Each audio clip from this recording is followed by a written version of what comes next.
All right, let's talk about DLH Holdings. Their latest earnings report just dropped in. To put it mildly, it was rough. The numbers were not what investors wanted to see, and the stock took a hit. But at the same time, management is out there telling a story about a big comeback. So today, we're going to slice and dice the bad news and the big promises to figure out what's really going on here. Here's how we're going to break it down. First, we'll hit the raw numbers that really spooked the market. Then, we'll dig into why things went wrong. After that, we'll walk through management's plan to turn the ship around, and we'll wrap it all up with our official take, what we think happens next. Okay, first things first. Let's get right into the numbers and see exactly what caused all the fuss on earnings day. Let's start at the bottom line, earnings per share. Now, Wall Street was looking for a small 2-cent profit. Instead, the company posted a 6-cent loss. So you do the math, that's an 8-cent miss right out of the gate. Not a great start. And, things didn't look much better on the top line either. Revenue came in short by over $2.3 million.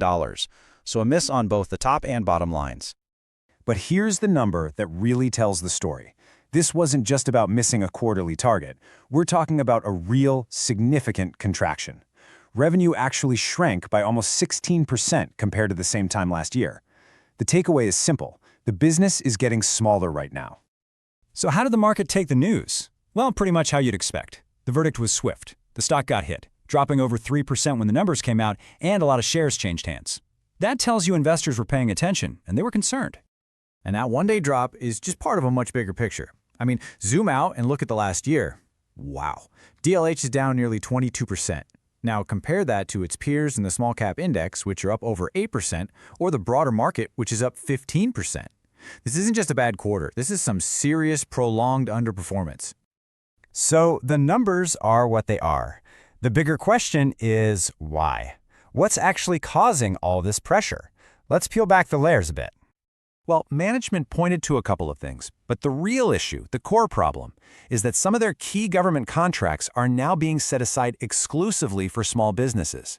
This one change ripped an $11 million hole in their revenue for this quarter alone, and maybe even more worrying, it's a big hit to their future business. And that brings us to this all-important word, backlog. For a government contractor like DLH, backlog is their lifeblood. It's a total value of all the contracts they've already signed.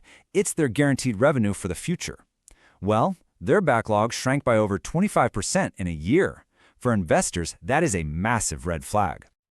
Okay, so the look in the rearview mirror is pretty ugly, no doubt about it.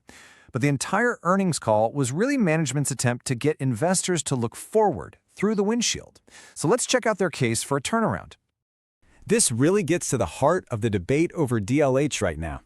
It's a classic tale of two tapes. On one side, you have the hard data, the tape, which shows shrinking revenue and a falling backlog. It's not pretty. But on the other side, you have the story management is telling. It's a story about paying down debt, generating a ton of cash, and sitting on a huge $3 billion pipeline of new opportunities. Their strategy really boils down to 3 steps. First, use that strong cash flow to pay down debt, which gives them more breathing room. Second, invest in their own technology so they can compete for better, more profitable contracts.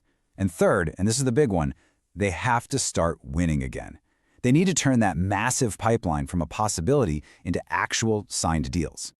And they're not just saying tech is a buzzword. They're pointing to specific tools, like an AI-powered platform they call DLH Cyclone. They also made a big deal about achieving this CMMC Level 2 certification. All you really need to know is that it's a critical cybersecurity clearance, kind of like a golden ticket for a lot of high-value defense contracts. The bet here is that this tech arsenal will be their secret weapon. And here it is. This is the promise that ties it all together. The CEO, Zach Parker, drew a line in the sand. He told investors, straight up, that he expects the company to get back to low double-digit organic growth. That's the bar he set.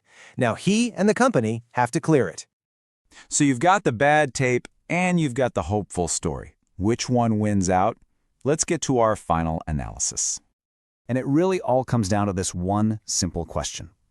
Last year was tough, a transitional year, as they call it. The real test is whether this new tech-focused strategy is enough to deliver on that big growth promise and win back Wall Street's trust.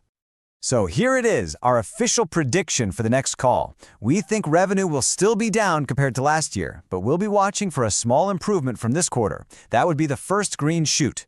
Earnings will probably stay flat right around break even as they keep spending on that tech. That means the stock is likely to trade sideways, but be ready for some big swings, up or down, on any news about contract wins. So for all those reasons, our official rating is market perform. The headwinds are absolutely real, but the turnaround story is credible. For now, we're in wait-and-see mode. And that's our take on DLH Holdings. As always, please remember, this analysis is for informational purposes only. It is not financial advice.